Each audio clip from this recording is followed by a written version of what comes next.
Hello and welcome back to the Madaxeman podcast. It's been a while since the last one. This is our first podcast of 2019, but hopefully we'll be back on the old podcast wagon and rolling forwards in this new year of wargaming. And in the meantime, I'm sure you've been able to follow some of the usual rubbish which gets churned out and spat onto the internet from Madaxeman.com. Painting, battle reports, all sorts of other different bits and pieces. So this time we've got a transatlantic phone interview with Henry Saglio from the States. He took part in the recent US team tournament for ADLG, playing in the medieval pool with very interesting army and some very interesting opponents as well. So we have a chat about all things wargaming, which obviously includes beer. There has to be a reference there. I think there's some chat about facial hair coming up, which you can listen out for as well. And two guys talking over a Skype connection about how 4 games of soldiers, or possibly even 5, went that you won't be able to see. It's going to be audio gold, and I have actually listened to it, and some of it is actually quite good. So without further ado, let's go back in time a few days ago to when this was recorded, and we'll kick off the podcast. Enjoy the podcast. Obvious first question: which part of the States are you actually in? You know, as we're transatlanting it here. All right. Well, first of all, call me Tucker. That's what everybody Tucker. Okay, Tucker. That's my middle name. That's your wargaming alias. My alias, I suppose. So, it's always best to keep this. Henry was my grandfather. Right. So if you Okay. do a Google search for my name, Yeah. all will come up as results for him. And obviously he wasn't as famous or as good looking as you, or as successful, but still. No, he was a lot more famous than I was. He Oh, was right. a chicken farmer. Oh right. Okay then. Oh. Fine. So that must put you obviously in the heart of the city then, or something like that. But Yeah. So I am originally from New England. Okay. But I currently live around Washington, D.C. So you're on the you spend a lot of time on the I-94, shouting at the traffic. 95. Sorry, getting my freeways and highways mixed up there. Then, good. So, well, I guess we can go 2 ways with this. We can either have a long, interesting conversation about chicken, or we could talk about toy soldiers and the recent US team tournament. If we had some very clever interactive online thing, we could probably do a live public vote. But maybe in the absence of that, we should probably talk about the world of ADLG and the US team tournament. So is this the first time you've done this event? Because, you know, I know it goes back to the DBM days, and it probably existed under FOG for a while as well. Is this one of the first times you've taken part, or is there a long history of Tucker at this event? No, this is the first time that I went to the event. Yeah. And I went because it's literally held down the road from me. I get there in about 5 minutes. Right. Okay. So you're actually pretty close to DC then, because the event was in just trying to think where it was exactly. It was, because I think it might be a game shop I've actually been to. Yeah, it's called Huzzah Hobbies. It's right by the Dulles Airport. Right. The one, yeah, because the one that I've been to is in what is it called? Along the metro from King Street. There's one a bit further out on that part of town. But okay. So it's near Reston or something like that, is it? Or that's exactly right. Yeah, right. So in the new fashionable hipster, you know, everybody's got a beard and drinks expensive lattes, kind of up and coming outskirts of DC. There's a world of middle-aged guys playing toy soldiers. Well, you know, you have a lot of hipsters, and you have a lot of former military. Yeah. You draw from the lager pool. Okay. So I guess there's also craft beer as well, which is a pretty quite good a lot of craft beer. Yes, very good. Yes. Excellent. Good. Fantastic. Okay. All right. So what we want to do is kind of talk through the games. I've got the stuff up on screen here that you've helpfully posted on the ADLG forum. But also, kind of more importantly, in some ways, is to talk through the army and your kind of thinking on putting this army together, and see if we can kind of pick some nuggets of intelligence out of it to share with a an exciting waiting world of the literally dozens of people who may well listen to this in future, or sometimes more, but which we'll be able to check online. So, is this an art? There's 101 different ways why to choose an army, and there was this tournament had a pretty interesting format. It was what I would categorise as fairly tight theming, in that the number of lists you could pick in each period was kind of in the sort of 15, 20 or so mark. But they seem to be decent themes in that most people should be able to cobble together some sort of army with using troops for it. Was it a difficult choice for you to pick the army out of the list that you had to choose, or was it one where this is the stuff that I've got, so I'm kind of going down this route? Yeah, for me personally, it was easy because I only own 2 armies. Fantastic. So, that's good. And you love them both? I love them both. Excellent.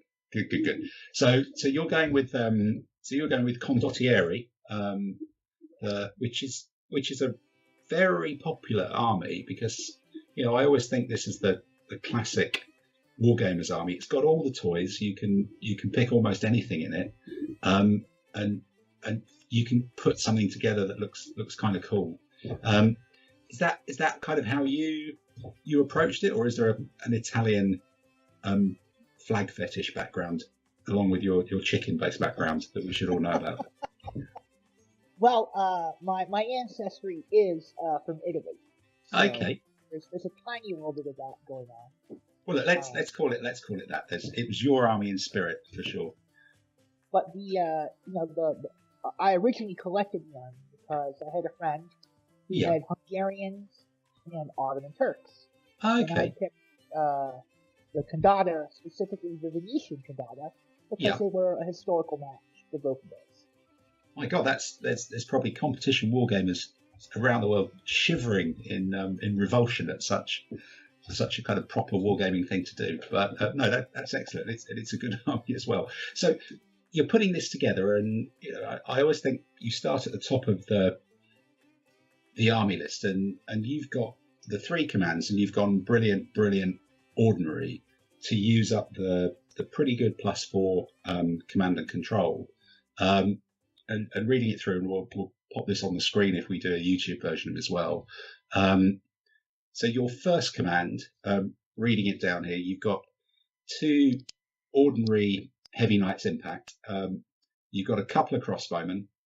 You've got a couple of medium swordsmen halberdiers, and the elite firearm infantry with a brilliant command. The second command you've got pretty similar. It's 3 knights this time, still 2 crossbow. Instead of the swordsman, you've got a light horse with crossbow, getting you the scouting points, and then a heavy artillery. So that's an interesting command. We can come back to that one. And then command 3, which has got the ordinary general. This does what it says on the tin, doesn't it? 3 knights and a couple of elite javelin light horse. So talk us through this. Was this an army that you thought, I'm picking it with a plan in mind to take on a particular enemy, or a plan about I intend to deploy this like this, or what was the thinking behind that structure? Was there a top level way of approaching it? Well, my guiding principle was to be water. Bruce Lee, the Kung Fu. Right. Yeah. Now, his theory for martial arts was that you must be water. So if you are if water is in a cup, it becomes the cup. If water is in the bowl, it becomes the bowl. So the theory was to build an army that could react to and adapt to a number of different circumstances, and not so much impose my plan on the enemy, so much as take away what I perceive to be his strengths or his. That's interesting. Yeah, because now that's made me think. Actually, I'm looking at this and thinking, if this was set up on the table opposite me, and I'm trying to play against this, I'm suddenly looking at that list and struggling to find something to aim at. There doesn't look like there's a center or a way to envelop it or whatever. It's 3 lots of knights that can work together. They can work separately. They can sit anywhere across the table. Yeah.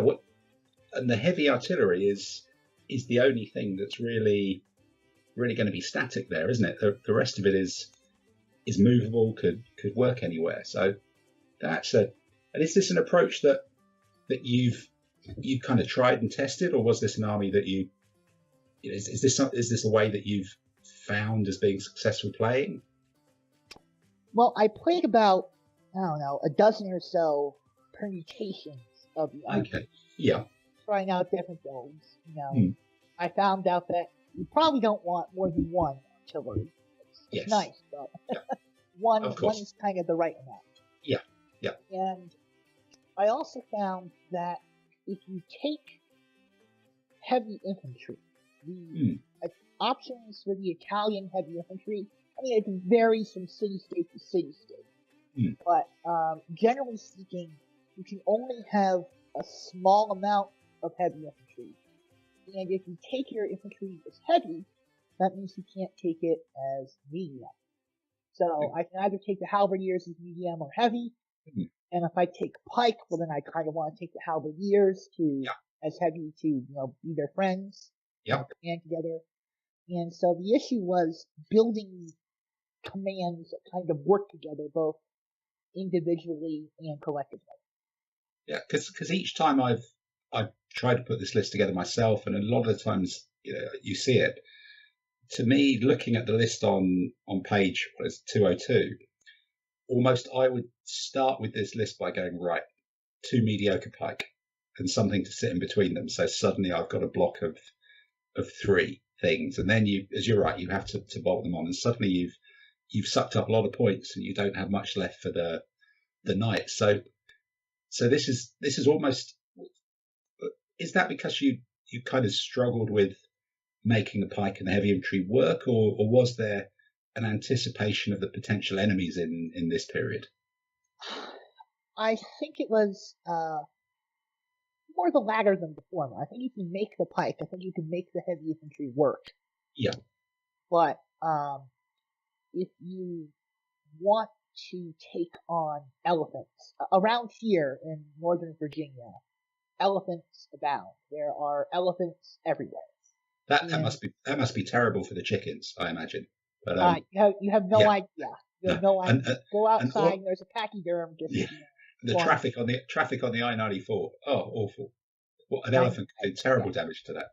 In fact, I just as an aside, I years ago with work, I went to India, and being taken from the airport in a cab about 1 a.m. when the flights land from London, we did nearly run into the back of an elephant in dense fog, because as I worked out, they don't have rear lights like cars, which is a challenge, and I imagine that would be the same challenge on the 94 with some of the fog that gets around Virginia as well. So actually, yeah, again, I'm now looking at your list again with context, and thinking about this theme and going, actually, yeah, this is a Venetian army to deal with the possibility of big watches of elephants, and some of the armies that can come in what is a post X date sort of list. Right, because if you look at the late medieval period, you're basically trying to deal with elephants, some pike or longbow, and then really good quality shooting cavalry, Mongols or Mamelukes or what have you. And so if you deal for those, everything else knights can just kind of kill normally. Yeah. But I feel that you need to do special planning to deal with those 3 threats. Okay. And so the number of ranged elements in the army, are they called elements in this game? Units? I think units, elements, bases, I think, one of the great things about ADLG is we've all got too old to be fussed about that stuff. It's just troops on the table, isn't it? Well, I'm actually a relative spring chicken as war gamers go. I'm not even 40 yet, So congratulations. I knew there was one. I knew we'd find one somewhere. Fantastic. Excellent. But, Good stuff. nobody else uses the proper terminology, and I'm too lazy to figure it out on my own. Okay. Well, anyway, let's call them units. Let's call them units. That sounds more normal, doesn't it? The number of range units contained in the army were there to combat all three of them. Yep. Because obviously they let you outshoot the cavalry. They force elephants to play conservatively, and they're actually pretty good against the elephants in combat, or as good as anything else is. Yeah. And then against pikes, especially against mediocre pikes, they can combine with knights to really put them on the horns of a dilemma, where the pikes either have to charge your knights, or they have to sit there and get shot. I can see it. I can actually see it. Yeah, I can see this working. So let's move on then, and I guess talk about how it played out in the games. Because looking at it, you've got your Venetian army. It's tooled up to take on elephants, and first up, you're in a world of elephants. You're playing the Khmer. I think a world of elephants is probably the right thing. They've got medium infantry in between them. They've got the usual rubbish cavalry that every pseudo-Indian Southeast Asian army seems to have. How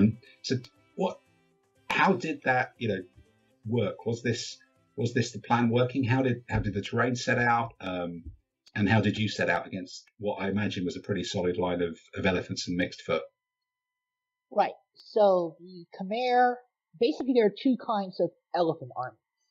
Those that have good troops to go between the elephants, and those that have poor troops that go between the elephants. Yeah. And the Khmer have poor troops. Okay. So, against that, what you usually want to do is charge your knights into the poor troops and ride them over. And just tough it out. Take some casualties against the elephants and just ride the thing down. Exactly. You want to kill the medium bowmen, whatever they are, and keep on going. Yeah. And so, what happened is that I ended up defending. I won the initiative roll. I won the initiative roll for every game during the tournament, which was not entirely unexpected. Had a +3, but still pleasant surprise. Yeah. And I elected to defend in the plains because a plantation is bad for the elephants. Elephants don't like plantations.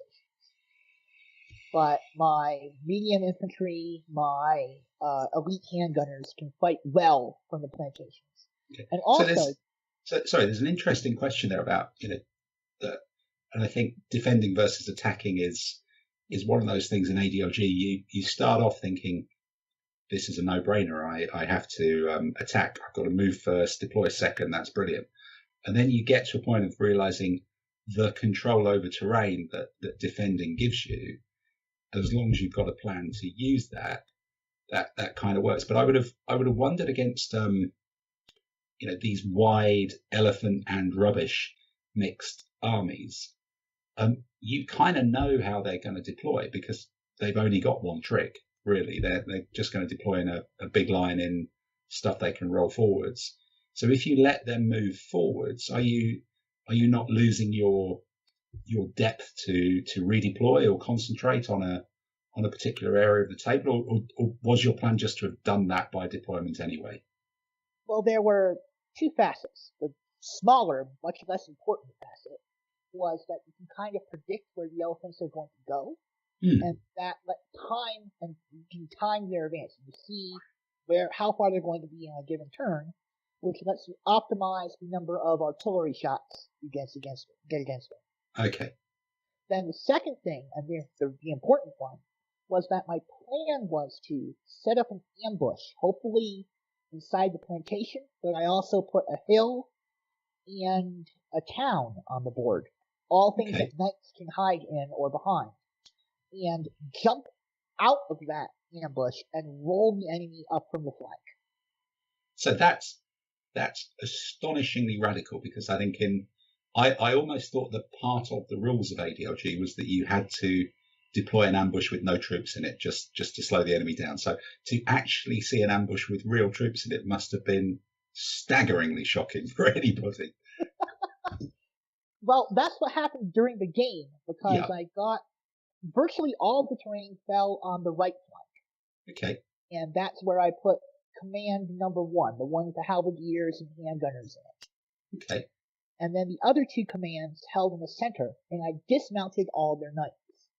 Under the theory that a dismounted knight is slightly better against an elephant than a mounted knight. Yep. And they're going to go through the other stuff anyway when dismounted. Exactly, because if you get attacked by spearmen, well, the halberdiers kind of clear them out anyway. Absolutely chew them up. Yeah. Two-handed weapons. Yeah. Two-handed weapons. Heavy weapons, whatever they're called. Whatever they're called, same thing. Halberdiers, it's okay. So did your opponent think you had a flank march, or that's an interesting. He was certainly somewhat prepared for it, because opposite my ambush was his Siamese ally, who hung back and were sort of wary of whether it was a flank march or an ambush. Okay. But because my troops were so rapidly moving, when I sprung the ambush, I was able to pin the infantry and the elephants in place with my ambushing knights and crossbows, while the ambushing halberdiers went into the flank of the main body of elephants. Okay, so you actually had 2. Did you deploy the whole thing in ambush? Did you have 2 I had ambush 2 ambush markers, yes. There was so much terrain, like 4 pieces of terrain fell in that one quadrant that I was able to put. My God, that's absolutely full on, isn't it? I would have. I think I would have just been in shock by that. I think I would have lost if I was driving the command by the time I've seen knights boiling out of a wood on 2 ambush markers. Madness. Okay, good. So they came out, rolled up the flank, and what was the sort of, because the psychological effect of that cannon and the shooting? Did the enemy stop and try and rally? Because in some ways the answer is just charge forwards. Yeah, what happened is that forced, the cannon was also sort of more on the right center. That I think was also part of what encouraged the Siamese to hang back, because their general was included in an elephant unit. Okay. And so he does not want to get hit by a cannon. That's a bad moment. No. That's not good. Okay. Right. So I think that encouraged him to hang back, which then meant that the flank of his main advance was also exposed to my ambushing halberdiers. Okay. So essentially then this was just the ambush jumped out and it rolled up that part of the army, and the support shooting from the artillery did that as well. So even on the other side, you must have had something else sort of left on the other side. Was the rest of the Khmer army advancing into thin air that you'd kind of refused the flank, or? Well, the Khmer army advanced head on into all of my dismounted knights. Because I wanted to, again, pin him in place. It's one thing to have a flank attack, but a flank attack without frontal pressure doesn't really accomplish much. Okay. You need to force the enemy to stay in place while you come in on his flank and roll them up. So you were actually advancing towards them with the dismounted knights as well as coming on the flank? More slowly, but yes, moving up a little bit. And that was also to protect my ranged troops. By advancing up, you can kind of shelter your shooters. Yeah, okay. So I always think that's one of the things that again in AGLG, it's getting that pacing of working out when are my troops going to lose, how long is it going to take, and then where are they winning and how quick is that going to take, and when do I commit them, when do I hold them back for just one turn or whatever. Was there a conscious bit of pacing in this, or was it let's just crush them because my flank march is all over them? Oh, absolutely. The army is too fragile to use sort of willy-nilly. You have to be very conscious of your pacing. Every move has to be deliberate. Okay, interesting. Wow. So suddenly then you're the guy with the knights, and you've trounced the elephant army, which is in theory the machine that chews up knights. You're top of the world after the first round, and then you get another Indian army. Effectively, you get the same army coming up twice with Tamil Indian, which is got what page 146. Which, looking at it, that's got pretty decent stuff in between the 6 elephants, hasn't it? In some ways, it has a lot of impetuous troops. Even has some each impact. Yep. So, was this a repeat? Did something else? Where did your terrain end up this time? Well, this was a repeat of the same strategy to ambush aggressively and try to flank the elephants and roll them up. But the terrain fell a little bit differently, where it mostly fell on my opponent's side of the board. And there was a whole jumble of plantations and fields, like right smack in the middle of his lines. Okay. So when that hill on the left flank on my side of the board, which was perfectly placed for my ambush. Okay. But when you get a load of either junk terrain in the middle of your deployment area, particularly if you've got something like elephants or heavy foot, I guess, your opponent's looking at 2 choices there. He's saying either I stack everything on one side of this, or I split my army and try and patch up that hole in the middle after I've gone past this terrain. So, and if there's a hill on one side in the open terrain, I guess there was a temptation to weight the opposite side in some way, just because you almost are forced to do it by the terrain that you put in the middle. How did it actually play out? What did they choose to do? It played out the way that you predicted, in that he heavily weighted his right flank.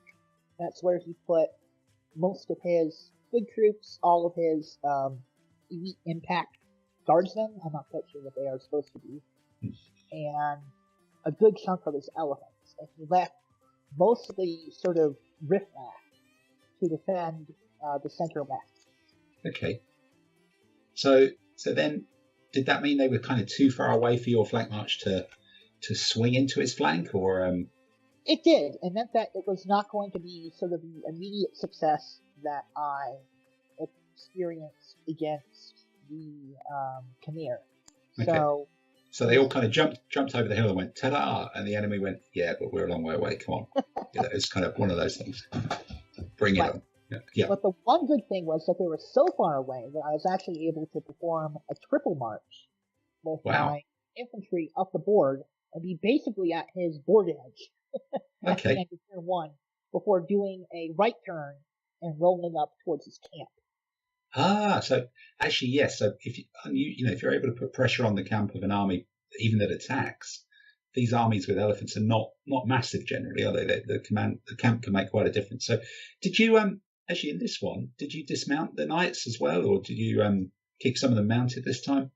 I only dismounted the knights on the far right flank, facing off against his right hook. Okay, all right. So 2 lots of mounted knights doing stuff, yeah. Right, because of the way that his deployment was, when he was so far off center, I figured that it would be better to have my central knights be mounted so they can more easily maneuver up into a flanking position on his advance. Okay, all right. So your opponent, he's pushing forward on his right, your troops on the left, if I've got it right. Pushing forward on our respective lefts. On your left, okay. So your ambush is behind the hill on the left. He's pushing forward on your right. On his left, my right. Yeah, on his left, your right. Your troops are dismounted to wait for him to come. So it's basically who can swing round faster, I guess, to get into the squishy edges of each other's army. So how did that pan out? Because you kept the knights mounted this one. Did they hit things and go through, or were they able to avoid the elephants? Well, it turned out both very well and not well for me. Where my mounted knights were able to flank the elephants and engage them from 2, sometimes 3 sides at the same time. But the elephants rolled really well. That's the solution to everything, really. Yes, that always does it, doesn't it? And so, even though I wasn't losing, I wasn't winning quickly enough. The elephants were hanging around, they were tying me up. And so here I was using if 5 you're committing nights 2 or 3 nights, yeah, that's a lot, isn't it, to each elephant? It's a lot. It's a lot. And they were, and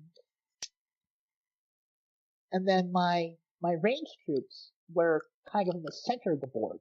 And they did a good job shooting the elephants, whatever.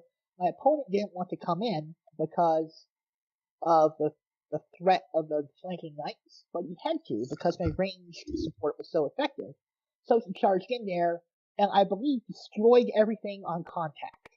Ah, okay.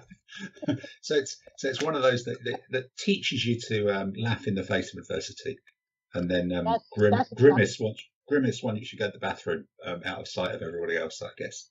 Yeah. So you've got a real swinging game. You've got some huge explosions. Were there any good elephant rampage moments, or did even that go against you as well?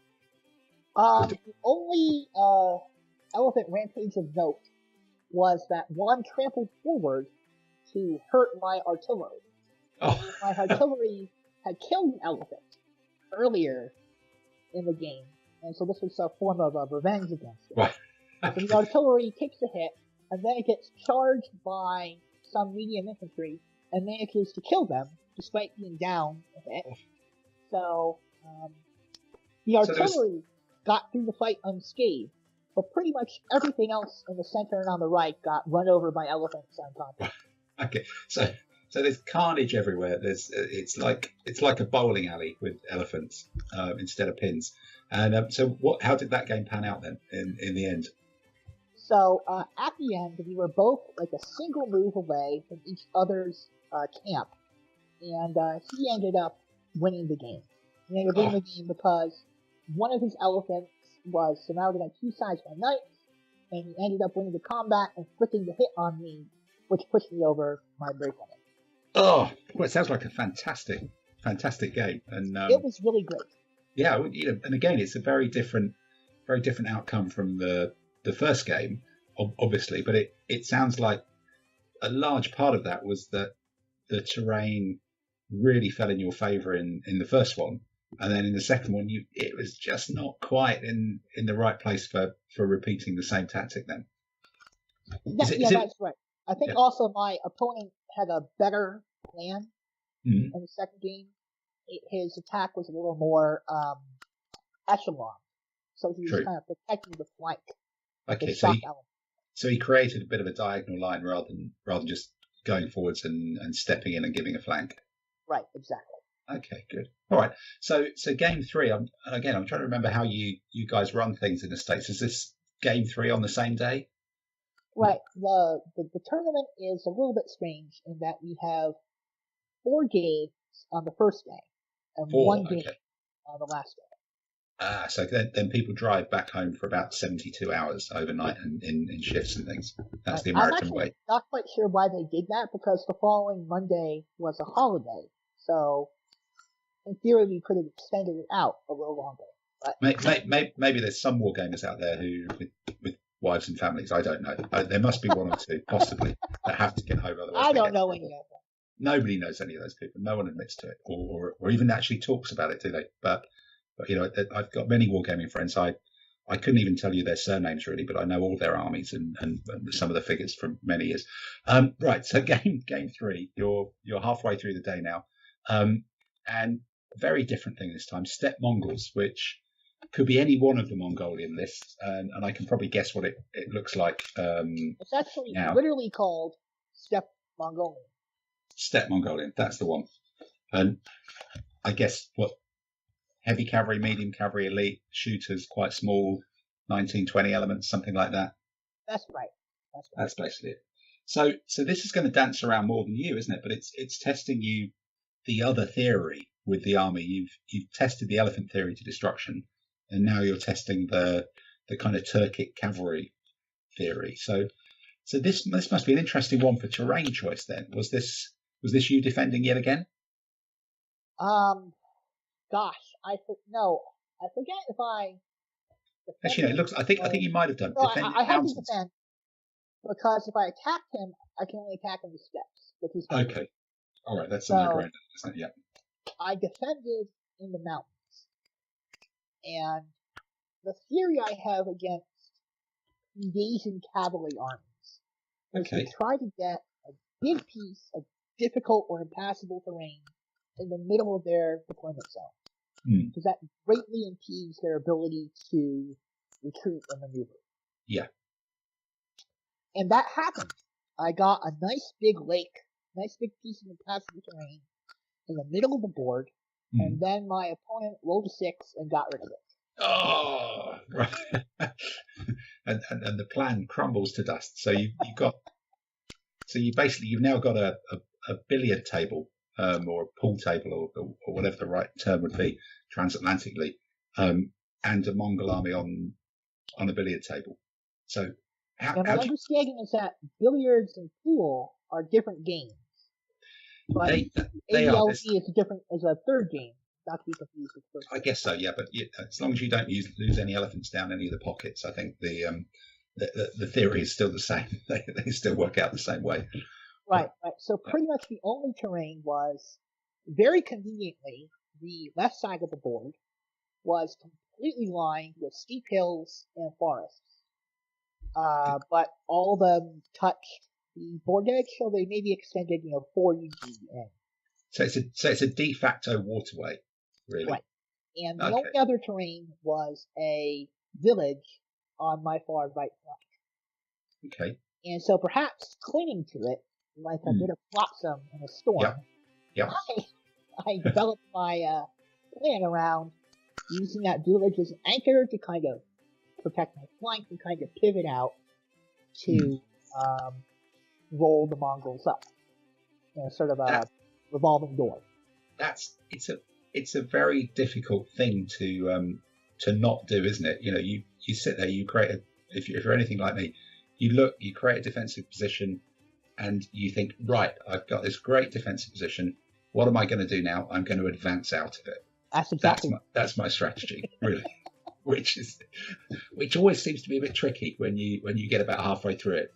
Really, when I do it. So, how did it pan out for you against this one? And how did these mixed knight and crossbow units fare against Mongol heavy cavalry, Mongol medium cavalry? Well, my opponent did a very clever thing, and he sent a small command on a flank march, which obviously could only show up on my right flank, because the left flank was cluttered with terrain. Okay. And because there was a flank march coming up on my right, I couldn't advance. True, yeah, because because my army is so small, I don't really have anybody I can kind of leave behind. Yeah, true. So as I move up, the flank march kind of comes in. Yeah. And then on top of that, because the flank march panics anybody who's within 4 UD of it when you show up, that the village was indefensible as well. Yeah. Yeah. Any troops in the village would immediately just get routed off the board. Just flee, yeah. And the flank march. Yep. And my opponent combined this with a very aggressive strategy of his 2 nearly identical commands of medium, elite, shooty cavalry, along with a couple of heavy impact shooty cavalry coming up right in my face. And he refused the center on me because I had deployed my ordinary commander in the center. Okay. And I believe his theory was to tax that commander's ability to go left or right. He can't really split his forces. Yeah, because that's just got 3 knights and a couple of light horse, hasn't it? So that's a tricky one, and that's a tricky one to split. Certainly, if you split the knights into a group, you do end up with a gap that the heavy and medium cavalry will charge straight into. But it also ended up, I think, being a bit of a mistake, because that was my best counter to the cavalry. Because the medium cavalry are highly vulnerable to the Stratiots, who are light horse, javelin elite. Yes. You just beat them if they charge them. Yep, yeah, you're pretty much up at well, no, you're evens at combat, but you're both elite, aren't you? So it's very doable. And then I'm faster than them, and then I can get behind them and stop them from evading. So what happened is that I made this charge into his cavalry with my knights, while my Stradions maneuvered on the rear, and his cavalry just kicked my butt. I lost virtually all the rolls against him. It did not go very well at all. Did because again, I obviously not having been there, but we've all done that. And is that you lost all the roles, or if you look back, you go, actually, he had some overlaps and stuff like that? Because it's sometimes it happens, and sometimes it's no, I just lost out. And then you look back at, well, did I really? Were they just wider than me, and I was forced into being a bit more bold? Oh, absolutely. It's a little bit of bad roles and a little bit of bad generalship.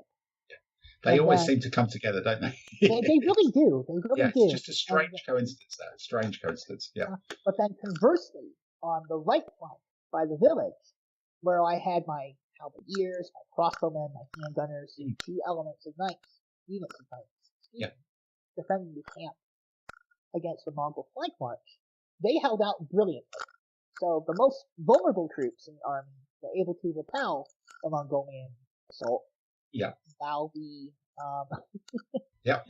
the favored troops did not. Yeah. But again, I guess with the crossbowmen, you ping off 1 or 2 hits off a few Mongol cavalry, and suddenly their effectiveness before they get into combat is dramatically reduced. Right, and also because I kind of sandwich my crossbowmen in between and slightly behind my more proper fighting troops, it's difficult to engage them. Good engagement. Okay, so you're being kind of swarmed on all sides. You're fighting a slightly offensive defensive game, which is a tough one with a very mobile army to hang on to. Your Stradians are doing well, other people are doing badly. So how did that one pan out in the end? Then I'm seeing a big fight near your baseline next to this village with things coming at you from all sides, kind of like in I'm just trying to think of the film. But it will come back to me. It's a Starship Troopers, almost. Starship Troopers, okay. Yeah. All right. I was going to say Days of Wine and Roses, but... Oh, right. Possibly not. I don't know. Yeah. But so the Mongolians tried to, infiltrate some troops to the village, and I had moved my handgunners out. And then as soon as the Mongolians came into the village, the handgunners went back in and promptly killed 2 or 3 units of light horse and cavalry. So the handgunners were able to go into the village and take on cavalry? Right, because the cavalry, I believe they're at -3. Yeah, no, absolutely. Yeah. The handgunners are at 0 and they're elite. And so they're going to butcher cavalry, and so the cavalry were trying to push through the village because they thought they were committed elsewhere. But right, because I'm a noted military genius. I had deployed my camp right up flush against the village. So anything that moved through the village would sack the camp. Would get 4 points, yeah. Okay. Right. That's worth a punch, isn't it? Yeah. And then what happened is when the handgunners stormed out and they attacked, they started getting the overlaps against the Mongolians. And so at this point, we both had breakpoint and 20. Okay. And he was at 18. I was at 17. We were both teetering on the balance. And on the last turn of the game, what happened is that I was able to kill his included general on the flank marching command with my flanking handgunners and some proper troops fighting in front of it. And then he won every other combat. Right. And so, overwhelmingly. So the result of the game was a draw, but I inflicted 20 points of losses on him, and he inflicted, I think, about 30 on me. Okay. But it's a draw. It's they all count. It's a mutual destruction. You get more points for that than just a normal draw. So, and it sounds like there was quite a lot of sport all across the table. Right, very bloody. A lot of truly inept generalship on my part, but. But I think it sounds like your opponent putting cavalry through a village when there's elite handgunners around. But must have contributed his part there as well, I think. Yeah, I'm not sure why he did that. I think it was just the novelty of the experience. Yeah, it's so tempting though. If you think, I only get through a couple of moves and it's taking points away from the main fight, and if I get one through, I eat the baggage. It's 4 points. I could have made that mistake quite easily, I think, just and justified it to myself quite possibly. Quite possibly. Good. So you're now into the fourth game of the epic marathon on day one, and you're getting an army that's got almost as complicated a list as your own, the medieval Spanish, which again can be all sorts of different sub-nationalities and stuff like that. It's got impetuous knights usually, and then one of the questions with it is, do you go Almugavars for those high quality impact elite foot, or do you go for something that's I guess a bit more like the type of army that you've put together, that's about mobility and knights and good quality light horse, but I guess in an elephant period, it must be tempting to take Almugavars to chew up the rubbish infantry between elephants, and it may be just tempting to take Almugavars anyway because they're pretty cool. They're very good. They're very good. And you have, I think that's pretty much summarizes the Spanish style. You can either do Almugavars or you can do the Jinetes, the light horse. And he went for the Almugavar option. I'm not sure if that's Castile or Aragon. I'm not sure. I think it's Aragon, possibly Aragon. Oh no, it's in both Aragon and Castile. Oh, okay. Well, he had a lot of Almugavars, so okay. So that's possibly Aragonese then, I think. They have up to 4. It looks like it. The other one only has 2. So okay, so there's Almugavars there. There's some impetuous knights. So it's in Spain. I guess the battle was in the plain. Does it always work like that? That's exactly right. I believe that's the battle in Spain stays mainly in the plain. Yes, indeed. Good. We're all in tune there. It's almost as if we rehearsed. Excellent. So what have you got? A kind of normal agricultural bit of everything kind of kicking around? Someone with the Almugavars wants fields. You're not so sure you do. Right. Is it just I went for a more open battlefield this time, so I put a lot less terrain on the board because I figured the Almugavars would want to be there. Yeah. I did get a nice hill in my deployment zone to put my cannon on. Okay, that's good. Yeah. Not well placed for an ambush, but I was attacking this game anyway, so doesn't make much of a difference there. Ambushing only really matters, I think, if you're the defender. No, absolutely, yeah. There's nowhere else to put them really if you're attacking, and you should be. If you're choosing to attack, you want to be across the table anyway. Right. So my opponent had a similar army composition to me. He had more spearmen and fewer knights, but unlike me, he didn't have combined arms commands. Okay. So on my left flank was all of his cavalry. So I'm not sure, 5 or 6 knights. Okay. One of them was elite, and some elite light horse. Then in the middle was the pride of Spain, which was about half a dozen mediocre spear with some light infantry shielding it. Okay. And then on the right, kind of vaguely with lots of different ambush markers, ended up being a whole bunch of Almugavars and some crossbowmen. Okay. So looking at that army and seeing, did you think the spears are there to bulk it out and be too wide to attack, or are they a target? Or because mediocre spear is one of those things that I'm convinced there must be a way to use it, but I'm not convinced I'm capable of finding out how to do it. Yeah, I'm not very convinced about the virtues of medium spear. Mediocre spear. Mediocre spear, yeah. Yeah, or medium spear for that matter. They're not much for combat against anything, and they're very vulnerable to shooting. But they do have the advantage that knights don't really like to attack them frontally. Yeah. Not the worst thing in the world, but you don't want to do it if you don't have to. Yeah, it's going to take you a while to chew through them, and then the other guy's knights are going to be doing something. So maybe they do work as a big cheap kind of do I don't I. You could go wrong piling into them, I guess, just because of what it means the rest of the army can do. If we go back to our sort of 3 paradigms of builds that you have the elephants, you have the medieval Europeans, and you have the steppe nomads. The spears, I believe, would be decently good against elephants and Europeans, but really just total dead weight against the nomads. Yeah, because there's just not enough of them to start pushing someone off the table with that. You've got to be feeling 20 plus to be getting into position to do that. You've got to be using Rust, not just 6. And then they're being shot to pieces all the way, and just not. Yeah, you lose 6-8 points just with them being shot by light horse sometimes. Okay. Exactly. So they're in the middle. You've got, I guess, knights and Almugavars either side, and it's a fairly openish terrain. So what, did you concentrate somewhere?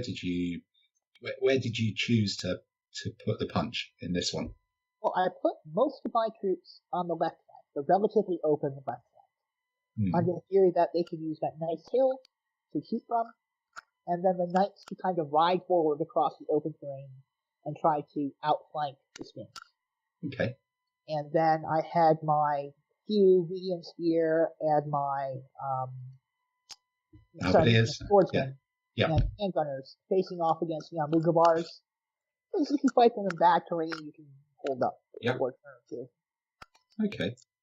But then I rapidly determined that my opponent was in no mood to advance and no mood to fight me at all. I think perhaps because he was afraid of my cannon.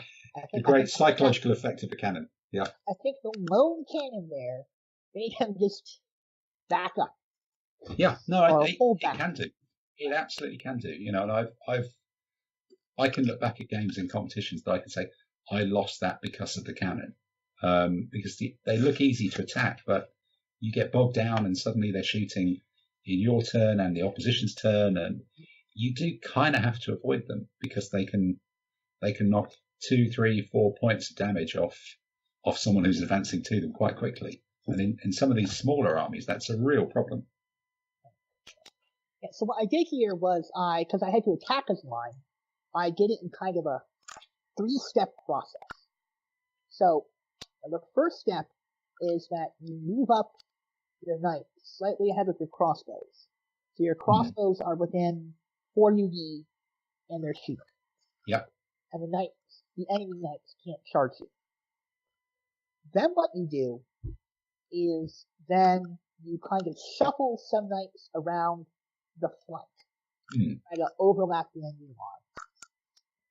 Then you've got that third command with just the 3 knights that can do that because it's just there with the light horse javelin, the Stradius, whatever. Yeah. Right, and that's what they were doing. They were holding my far left flank. Okay. And then what you do is then you advance forward and you zock the whole line of shot troops with your crossbowmen, while you have a unit or 2 of knights shuffling around the flank.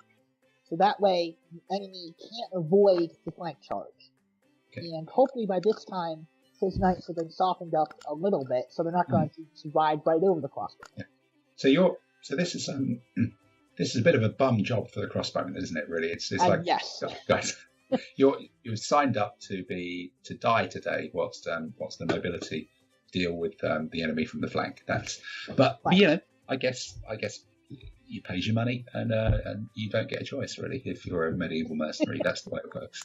Yeah, okay. My halberdiers had a similar bum job facing off against 5 units of Almugavars, where I feel like 1 unit of Almugavars is better than both of my halberdiers together, so 5 is kind of a hard ask. Yeah, that's quite a lot, isn't it? Yeah. But so while the medium infantry was sort of putting the enemy, capturing the enemy in the zock, putting them in place, the knights were preparing to get overlaps, get flank charges. Okay. And that's eventually what happened.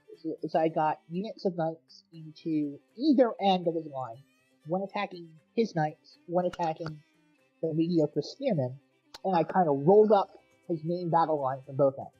Okay. So this almost sounds like that thing we talked about earlier about the pacing of putting your troops into combat, knowing they are going to lose, but the time when they get committed means that the rest of your army's then got time to do something much more decisive and swing it in your favor.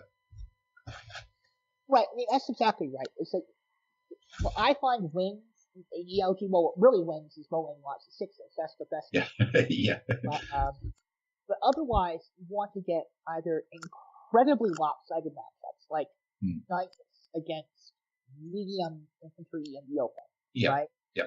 Or you need to engineer a flank attack. Yeah. You're not really going to win a melee decisively and lopsidedly in your favor unless you do one of those two things. Sure. Yeah, it's getting those right things. So this sounds like this was a game that was going very much the right way for you. Right. It was the fourth game of evening, so it took a little bit more mental fortitude than I really wanted to invest. Was there a bar in the gaming shop? Or yes. Excellent. Right. Okay. That's okay then. That helps. All right. So it sounds like that was a win, and you're off for whatever post gaming thing that Americans do that in the UK would be an Indian meal almost inevitably. So is there a US DC area ADLG post competition standard form of dining, or did you just insist everyone went for chicken? No, I just went to one of the local sort of hipster establishments, which serves craft beer of various kinds. Excellent. You grew a large bushy mustache and a check shirt and fitted right in. No, as long as you didn't talk to anybody about wargaming, right. Nobody can tell the difference. That's all good. Yeah, I think I had nitros, which are injected with nitrogen rather than carbonated. Okay, yeah, right. Very, very tasty. Yeah, no, I buy that. So then after 4 games, and some nitro beer and I'm sure a hearty American breakfast, you're into the last game on a bright and sunny morning, and you're playing Medieval Scots, which I've got one of those. I've painted it up. Obviously, it just sometimes has different flags and appears as Low Countries as well, which I got after having a horrendous experience against at the Worlds in Belgium a few years ago, when I think all of us UK players were thinking that we were starting to get the hang of ADLG, and this was our first big international tournament. And I think a 15-year-old lad from Italy wiped the floor with me by just throwing a wall of poor quality pikemen at me that I had no real answer to deal with, because I'd just not expected how quickly it could run across the table and overwhelm my small, complicated but not very good force. So it holds some joy and some horrors for me, that army. So how did you approach that with your dancing small kind of mobile army, knowing that there's probably going to be a load of men with sticks? Well, this is a genius insight, which I believe that you can first attribute to Alexander the Great. But there are really two plans. You can either defend or you can attack. I'm buying it. Yeah. Yeah, I was playing medieval Italians. There are a lot of secular humanists. They're reading all the classics, so I figured that they have their Vigesis and their Caesar well in mind. Yes, absolutely. So when you deal with pike and you have knights, if you're defending, you want to have your knights mounted. Because if you're defending, that means the Scots or whomever, Swiss, whatever they are, have to charge you. And pike does not want to charge knights. You don't want to do that. No. Conversely, and somewhat counterintuitively, if you're attacking, you want to dismount.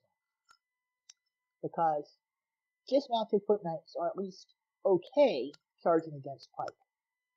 And against mediocre pike, I think they're better, really. Right. I think they're a tiny bit better in the front combat. Yeah. Because actually, I suppose if they're elite, yes, yours would be ordinary though. So that's mine's well. That's a bit more of a toss up, isn't it? Yeah. So what I did is I attacked again and attacked in agriculture and got terrain all over the board. There was just terrain everywhere. So you ended up with a plantation right smack dab in the middle of the board, like right in the middle. Great, that's good, isn't it? Yeah. Really good. Yeah. Really good thing. And then on the right flank, there was a number of fields kind of running up and down the length of the field, like 3 fields back to back to back, all on the right. And so what I anticipated that the Scots would put their Highlanders in the field. Yeah, that's the medium foot swordsman bow that you almost feel you have to have with the army, otherwise it just becomes a bit too dull to use. Yeah, exactly. They might not be that good, but you just got to kind of have them. Right. So I figured that if I attacked on the right flank with my rough terrain troops and my dismounted knights, I would be able to flank the pike line, and the pike line would be unable to advance quickly frontally because I've filled that plantation up with crossbowmen and more dismounted knights. Okay, all right. Again, you need to pin the enemy frontally while you're working the flank attack. It doesn't work to just sit there. And my opponent deployed basically as I had anticipated. He put an enormous block, 12 units, something like that, of meteor for pike in the middle of the board with dismounted men-at-arms at either end. Okay. And then he had, as predicted, the Highlanders. The Highlanders occupying the fields, and then cleverly, beyond them, all the way out on my right flank, his left, he had a tiny command of 3 French knights. Yes, this is what the Italian lad had as well. I think that caught me out because it shouldn't have been there, and they're really good. Yeah. Yeah. Well, it was one of those things where I kind of got into my head that both the French and the Highlanders were allies, so you couldn't have both of them. Yeah. But I actually don't think either of them are allies. Maybe one of them is. No, I think the Highlanders are, but you can have up to 4 French knights. Yeah. Yeah. So that made things interesting, but not too terrible because the French can't come into the fields. Yes. Especially if I dismount my knights and I defend the field against them, yada yada. So the game starts off well enough. I move up very quickly, very aggressively in the middle to seize that plantation while hanging back a little bit on the right to kind of draw the Highlanders forward. Mm-hmm. And they're going to want to come forward, aren't they? You know, they've that's basically what they do. You don't choose Highlanders and sit them there because they're those kind of troops who, no matter what their unit stats are or their qualifications are, you are going to convince yourself that they're just going to win because they're cool and they're wearing kilts. No, we've all seen Rob Roy, the final sword fight at the end. How do you not win with that kind of thing? No, you can't mess with that. Yeah. Can't mess with that. Yeah. So, here my opponent committed a mistake, where he attacked very aggressively on his left, my right, with the Highlanders and the French Knights, but he did not move up his pike. Okay, so you've got 2 little commands that have outdistanced the main line of pedestrians and have started to create their own flanks. Right. I believe that the pike were afraid. First, they were afraid of my single cannon, popping at them. Yep. And secondly, they were afraid of my third command, the one with the 3 knights and the 2 light horse. Okay. Which were maneuvering aggressively on the left. Putting up a show of force. Yeah.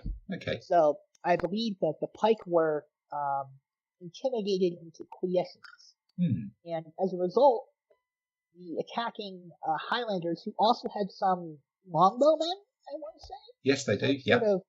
With them. Some sort of native lowlanders with ranged weapons supporting them, moving up through the fields. But then they left their flank completely wide open to a flank attack from my halberdiers who were occupying the central plantation. So my halberdiers, seeing an opportunity, decided to take it, and they charged right in. At the same time, I maneuvered my foot knights and my crossbowmen who were in the fields up to zock the Highlanders and prevent them from responding to the flank attack. And that all seemed to go very well. I felt very good about this. And then I lost every combat, and my guys just died. So basically, my theory about Highlanders is actually true. They just outperform things just because they're cool. So that's exactly right. And so I had the troops flanked, I had them outnumbered, I had them right where I wanted, and I lost everything. And it just all got a bit cinematic, really, I guess. Right. And so at this point, I did what you should never do, which was I took counsel of my despair. Right. And just kind of gave up on the game. Right. Yeah, we've done it. We've all done it. Yeah, it's like, let's just attack stuff and see what happens. Yeah, I was sort of like, this doesn't matter. The whole game's over anyway. Yeah. Because I lost about, I don't know. This game system's rubbish. Oh, it's terrible. Yeah. Yeah, I lost about 15 or 16 cohesion points out of 20. Oh, yeah. That's tricky, isn't it? Yeah. So I was like, that's it. It's over. Yeah. And then what happened is I had left one unit of knights on the right flank mounted. To kind of maybe just sort of threaten the flank of the French a little bit as they decided to enter the field. And this knight decided that he was having none of it. And he started to fight the French and fight the Highlanders one at a time, killing them one at a time. Well, in the field whilst mounted? Actually, no. He started off in the open. Okay. He got charged by the French knights. Yeah. Killed one immediately. Okay. Then slid over on the next round, killed the next guy. Right? Okay. Charged into the field, hit a Highlander in the flank, killed him. Yeah, well, that's tempting. If you can hit them in the flank, that is actually worth doing, isn't it? If the field's a bad, but a flank is a flank is a flank. Exactly. And then he ended up, at this point, the only guy left in the command was that one unit. So I had attached the general to him. I was committing the general every fight. Yep. Right? And then, full of, not pissy vinegar, I don't know, wine and al dente pasta. Yep. The knight charged the lone remaining unit of French gendarmes in the rear. Mm-hmm. And the French won the fight, rolled the one to kill my general, and because of the cohesion points that they inflicted by killing the general, that was enough to give me the victory. So it's all collapsed. Then you've nearly clawed it back with some ridiculous heroics, and then normal service is resumed. Just when you're almost thinking, I could walk away with this and try and find some way of telling this as a story of luck rather than a story of skill rather than just luck. But then you go, it all balanced out in the end. Then fantastic. So you've done then. You've gone down to the pike. Did you even engage the pikemen at all? Did the pikemen just sort of sit there and watch while this kind of got involved with all the foot in the terrain? Yeah, the only thing that happened to the pike was that they took a couple of cohesion losses from my crossbowmen shooting them, which they damaged. And they did nothing the whole game. They moved up to kind of threaten my troops in the plantation. But because you don't impose a zoc into terrain that disorders you, I was just able to walk away. Fine, yeah. So you nearly beat the Scots without taking on the pike, and they beat you without using the pike. That's exactly right. Yes. Amazing. Okay. So you're now. So we're now whatever it is. Sunday mid morning. You're 2-2-1, which is not a bad result. It's clean, isn't it? It's 2 wins, 2 losses, and a draw, and a mutual destruction draw. So that's pretty good. And it looks like your team finished pretty much middle of the pack as well. Which was a scratch team, wasn't it? Put together from various people. Right. And the team, I'm just looking. So the team got a prize for outperforming expectations. Exactly. Well, what it really was is that we had 3 sort of mediocre to poor players, and then one fellow from Michigan who apparently is the best player in America. I don't know. That's what people are telling. All right. And so he did all the heavy lifting. Yeah. And so he ended up winning best general for the early period with his African Vandals. Yeah, that's a fun army. When that works, that really works. Then our Crusader player, who was a Frenchman, playing medieval French, army of Saint Louis and all that. Feudal French, perhaps? Possibly, yep. Yes. He did not have the best tournament. And then our enemies of the Crusade, playing Muscovites, had sort of mixed results. The conclusion was that he would have done better if he played his army at all before putting it on the field for the tournament. Yes, that's all good. Yeah, I do find that does help, and I still haven't learned that lesson after many years, because it's just practicing's too hard, isn't it? Really, it's good. But so this was actually your first ADLG tournament then? My first proper one. I played in some impromptu ones back when I lived up in New England, but it was my first real one with prizes and stuff. So how was it then? Is this something you're going, yep, that was fun? Because I know there's the inevitable question about tournament players and the rest of it, but I've in 20 mumble years, possibly 30 mumble years of doing this, I just regard it as a chance to meet and play somebody who you've never met before and have a beer with them afterwards. And there's vanishingly small tournamentitis out there, and I think a lot of it's down to you. So you were happy with that? Good results, good people, good beer. Yeah, I had an awful lot of fun. The beer is always good. Well, if you pick the right one. Of course, definitely. And I had a great time in all 5 of my games. No, they sound like really, really entertaining games. Really, they all were pretty close. They could have gone either way. There was some good cinematic moments in all of them. It sounds like a hoot, actually, a real hoot. Well, I think a lot of that comes from sort of taking more of a gambling approach to my play style. Because if you ask yourself, how am I going to win, rather than simply trying to not lose, you end up with more dynamic gameplay. And having an army that's on the front foot and is all mounted, it gives you that chance to do stuff. And then you can also dismount and become an infantry army, which is good. But I can actually now see the opportunities of not just starting this list with 2 poor pikemen, halberdier in between, something on the flank, and then what else am I going to buy? I can see how this works as a mounted army as well. So just to kind of wrap up, if you were changing that army from okay, I've done 5 games with it, what do I know now? What would I change? What would you change out of that? Well, I think that if you kept the same basic approach to the army, mostly knights and crossbows, that sort of thing. One thing I might do would be to include another unit of light infantry. Okay. To, increase the breakpoint of the army, to act as a screen for the knights.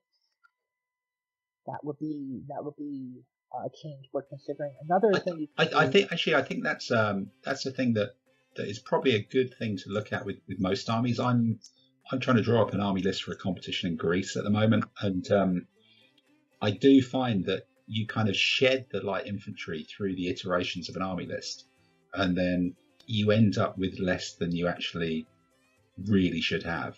And it might be almost one of those rules of thumb that once you've iterated an army list a few times on paper or on a spreadsheet, almost the last act should be going back and going, stick in one more light infantry, because you're going to end up with too few. I think it just seems to go towards. Really want 1 or 2 for command. Yeah, you do. You definitely do. And it's easy to shed them and go, oh, I can actually get a better real troop for that. But then you get shot and you're a factor down, and your real troops are just not very good. Okay. So adding the light infantry, which I think is a general lesson from there. Anything else? Any other options? Another thought would be to add in some medium cavalry. Yeah, because you had 3 light cavalry, which the default is usually 2.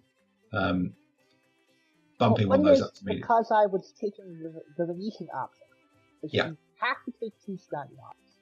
Yeah. You have to take the mounted crossbow. Okay. But can that mounted crossbowman be in cavalry? Or both the Stallions and the crossbowmen can be medium cavalry. Okay. All right. So I think that's another change that I would do is switch one of those 3 units to medium cavalry. Okay. All right. Interesting. So pretty close, but a couple of tweaks could make it more interesting. But would you use the army again in this format? I think so. I think that because I designed it to be more of a flexible, reactive army, it can take on virtually anything with some expectations. Well, I think that's right. And it sounds like it created some interesting games, and it meant that you could be on the front foot, the back foot.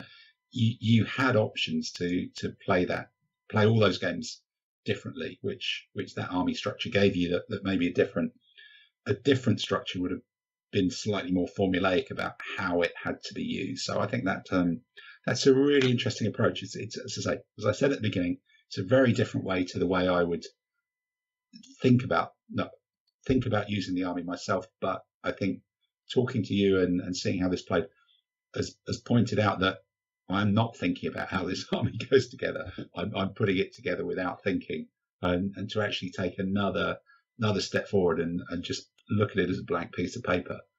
There's all sorts of options. So look, I think that's been brilliant. Hopefully the recordings worked okay. We've not just been having a chat for no purpose at all, and which could be terrible.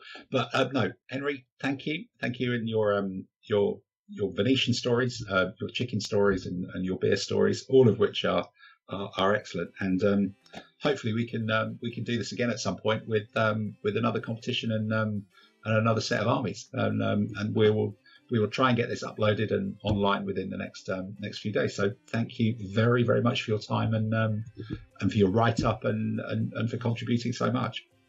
Sure. Well, I really enjoy your website, and I read everything that you put up there. Well, most of it. Yeah, some of it's rubbish, isn't it? I'd skip some of it, but it's yeah. No, thank you very much for that. But no, I think it's good that well, you're now a part of it. So thank you for that. And before we lapse into far too much self-congratulation, probably time to cut it off because I probably do need to go have my dinner. Right, thank you very much. I will catch you next time. Thanks, Henry. Okay, I'll be in touch. Bye. All right, thank you. Bye-bye. Well, guys, that's the end of the podcast. So thank you for listening. Thanks once again to Tucker for taking part and making it all possible. And I think I'm pretty pleased with that format. If any of you want to chat to me about an army or a competition or anything else wargaming related, just drop me a line at info@Madaxeman.com and we'll get in touch, see if we can hook something up on Skype and add you to the audio library. So thank you for listening to the podcast and keep looking out on Madaxeman.com for more of this sort of rubbish but with pictures.